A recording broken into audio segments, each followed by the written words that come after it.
Bonjour à tous, infiniment heureux de vous retrouver pour partager avec vous le Chitat du jour. Aujourd'hui, nous sommes le Yom Hamishi, le 5e jour de la semaine de la Parashat Naso, Yud Bet Sivan, le 12 du mois de Sivan, et Tafshin Pei Gimel, Shnatakel, l'année du rassemblement.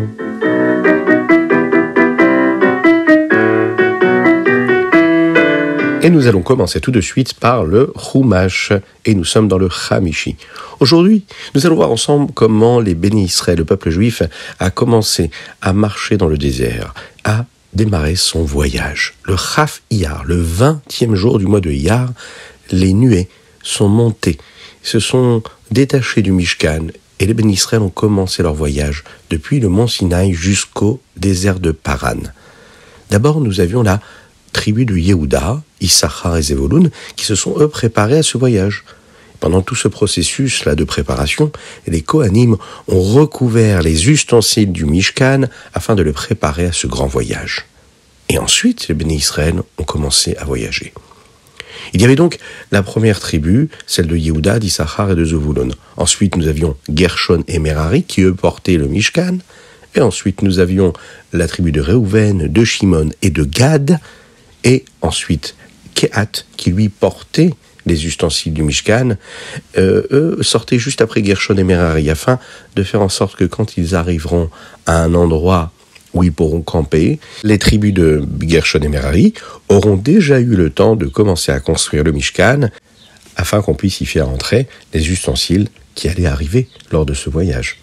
Il y avait également la tribu d'Ephraïm, de Ménaché et de Binyamin. Et puis en tout dernier, nous avions la tribu de Dan, la tribu de Asher et de Naphtali. Avant que les bénis Israël aient abandonné le Har Sinaï, eh bien Moshe dit à Yitro que les bénis Israël sont en route pour Eretz Israël, pour la terre d'Israël. Il va demander à Yitro de s'associer à lui et au peuple juif pour aller jusqu'en Eretz Israël. Bien que Yitro, étant en guerre, n'avait pas, lui, de part et de territoire en Eretz Israël, Yitro lui dit qu'il a vraiment envie de venir, mais il préfère rentrer chez lui dans son pays. Comment est-ce qu'il pourra nourrir son foyer, sa famille, s'il vient en Eretz Israël et qu'il n'a pas de terre pour pouvoir les nourrir? Mais Moshe Rabbeinu ne va pas se laisser faire. Il va convaincre Yitro et lui dire « Il faut absolument que tu viennes, parce que si tu ne viens pas, les gens vont penser que tu t'es converti uniquement pour la récompense, pour la part de terre en Eretz Israël. Et si tu n'as pas de terre et que tu ne viens pas, ils vont se dire « Voilà, il était intéressé. » Et il ne s'est pas converti parce qu'il voulait rejoindre le peuple juif. Il faut absolument que tu viennes et tu verras, tu auras une terre toi aussi. Et c'est ce qui va se passer, il va recevoir une partie de Yéricho pendant un certain temps qui va être gardée pour celui qui ensuite construira le Beth Amikdash. Et le dernier sujet qu'on voit aujourd'hui dans notre Chitat, c'est que Akadosh Baruch Hu va faire un très grand miracle. En un seul jour, les bénis Israël ont réussi à marcher et à franchir une distance qui correspondait à 3 jours de marche. Un magnifique miracle, qui d'ailleurs va les accompagner pendant toute cette évolution jusqu'à Eretz Israël. Et mais bien qu'une partie des bénis Israël allait en Eretz Israël plus pour ce que la matérialité et la richesse de la terre pourraient leur donner, Hachem va quand même leur faire ce miracle-là. Il va entourer les bénis Israël de 6 nuées, un qui était au-dessus, un qui était en dessous, et 4 des 4 côtés. Le Aaron, avec ces nuées-là qui précédaient le peuple juif, était là pour préparer les différents endroits qu'ils allaient franchir pour ce voyage et les campements qui allaient être ceux des différentes étapes de ce long voyage. Les autres nuées entouraient les bénis Israël afin de les protéger.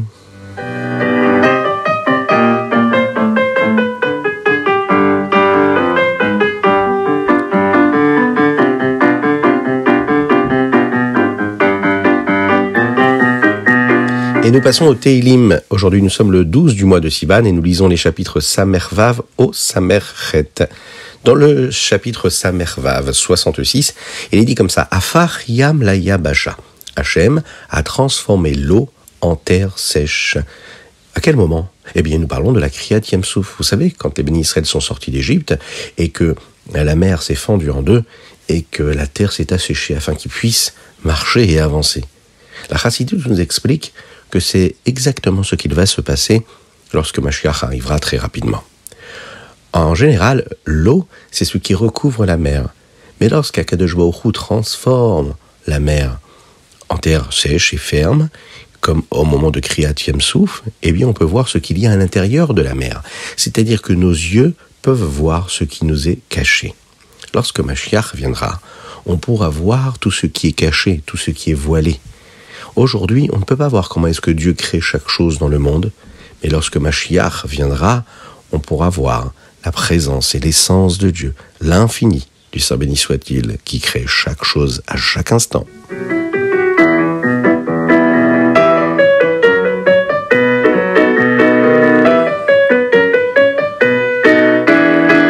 Est-ce que vous avez pensé à mettre une petite pièce? Oui, une petite pièce dans la tzedaka.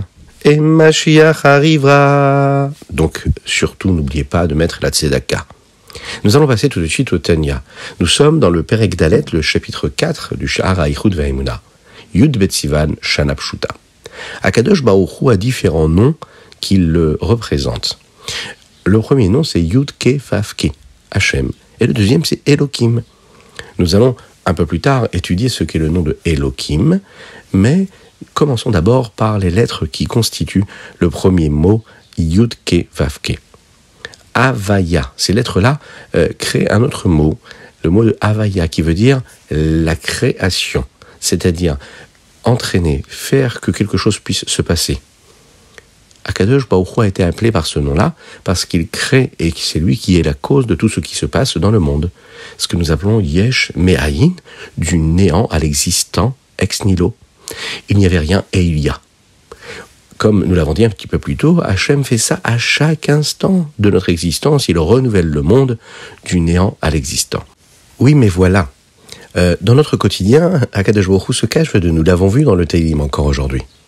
Et grâce au nom de Elohim, le deuxième nom, lorsque Mashiach arrivera, Akadosh Baruch Hu ne se cachera plus et on pourra voir comment est-ce que Dieu fait exister chaque chose dans le monde grâce et par ces lettres-là, qui sont les lettres de Yud Ke Vav Ke.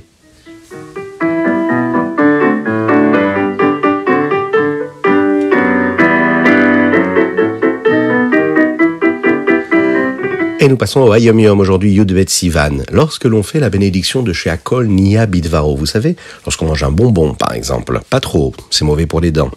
En fait, pas seulement pour les dents, et c'est mauvais aussi parce qu'il y a beaucoup de produits chimiques. Il n'y a rien de naturel dans un bonbon, donc ça peut faire du mal au corps. Bon, on referme la parenthèse. On peut manger aussi une glace, c'est chez Akol, oui, bracha de chez Akol Nia Bidvaro. On fait cette bénédiction chez Akol Nia Bidvaro. Eh bien, le Hayom Yom nous dit ici qu'il faut dire chez Akol Nia Bidvaro et non pas chez Akol Niye Bidvaro. Le rabbi Shalom Dovber écrit dans une de ses lettres et Ovet Abikoret ki hi tahamidcha halagova amiti. Il faut toujours aimer et apprécier qu'une personne puisse nous faire une remarque, une personne qui nous apprécie, une critique. Pourquoi ? Parce que ça nous place à notre valeur et à notre hauteur juste, véritable. Ça nous remet à notre véritable place. Il faut toujours être heureux de cela. Il ne faut pas se dire je vais me vexer parce qu'on m'a critiqué, mais il faut se dire ok, si on me le dit, c'est que quelque part j'ai des efforts à faire dans ce domaine et je vais tout faire pour évoluer et pour devenir meilleur, le meilleur que je puisse devenir.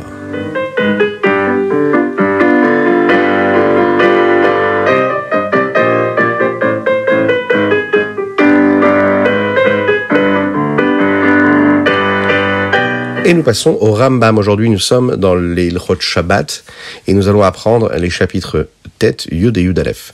Dans le Rambam, nous apprenons aujourd'hui une partie supplémentaire des 39 travaux interdits. Par exemple, l'interdiction de faire cuire quelque chose pendant Shabbat ou de mettre sa main sur quelque chose de chaud afin qu'il puisse encore être plus chaud. On apprend par exemple que le Beddin, le tribunal, pouvait punir une personne qui l'avait fait, qui avait pris part à des travaux interdits pendant Shabbat. Nous apprenons également qu'il est interdit d'écrire, de se couper les ongles ou de faire des nœuds qui ne se défont pas, qui ne se délient pas. Et encore beaucoup de halachot qui concernent les interdits de Shabbat. Il y en a qui pensent que quand on dit malacha, un travail, ça veut dire vraiment quelque chose qui est difficile à faire. Mais si on regarde bien, à travers tous ces différents interdits, des 39 travaux interdits, on pourra constater que ce n'est pas particulièrement des choses qui sont difficiles à faire. Par exemple, d'éteindre la lumière ou de rallumer la lumière, c'est pas vraiment fatigant.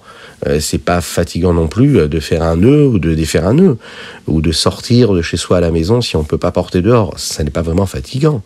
Alors les Chachamim nous enseignent que la mlacha, le travail qui est interdit, l'idée ici de nous dire, c'est de changer quelque chose. C'est-à-dire quoi ? C'est-à-dire que quand on est pendant le jour de Shabbat et qu'on est censé se reposer, se sanctifier pour Akadosh Baruch Hu, eh bien on laisse le monde tel que Dieu l'a créé, on laisse chaque élément tel qu'il est et on ne change rien, on ne fait rien évoluer. Lorsque l'on va appuyer sur l'interrupteur de la lumière, on est en train de créer un processus d'électricité qui va lui permettre à cette lumière d'éclairer. Donc, on est en train de renouveler quelque chose, on est en train de créer quelque chose. Lorsque l'on prend par exemple un élément, on le porte et on le fait sortir d'un domaine privé vers un domaine public, eh bien à ce moment-là, on est en train de créer quelque chose. On apporte un objet qui était à l'intérieur vers l'extérieur. Lorsque, par exemple, on va prendre une voiture, même si c'est pas fatigant, et qu'on va rentrer dans cette voiture et qu'on va utiliser, si c'est une voiture électrique, d'électricité, ou bien si c'est une voiture qui fonctionne avec de l'essence, et bien cette essence-là qui va brûler dans la voiture et qui, lui, va nous permettre de faire avancer ce moteur-là, on est en train de créer quelque chose. Et c'est ça l'idée.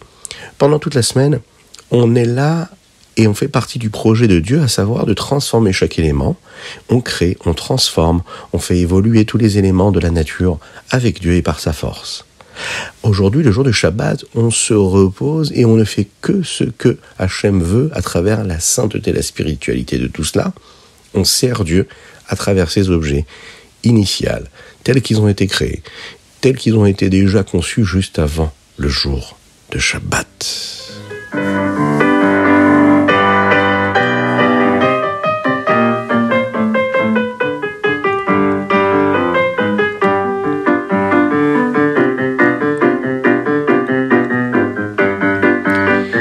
Et voilà, c'était le chitat du jour. Je vous invite à le partager avec vos amis. La dédicace, c'est la Refoua Shelema de Avraham Nissim Ben Sultana. Une belle Refoua Shelema, une belle guérison totale et complète. Et il faut aussi penser très très fort aujourd'hui à tous nos frères en Eretz Israël et faire qu'Hachem leur envoie beaucoup de force pour faire tchouva, pour se rapprocher de lui. Qu'Hachem fasse qu'on puisse voir la venue de Mashiach très rapidement et qu'on puisse danser, chanter, avec le Beth Amikdash, apporter les korbanot, étudier la Torah, voir tous nos tzadikim. Bezrat Hashem, très rapidement. Que Dieu vous bénisse, une excellente fin de journée, et on peut déjà se dire Shabbat Shalom à tous.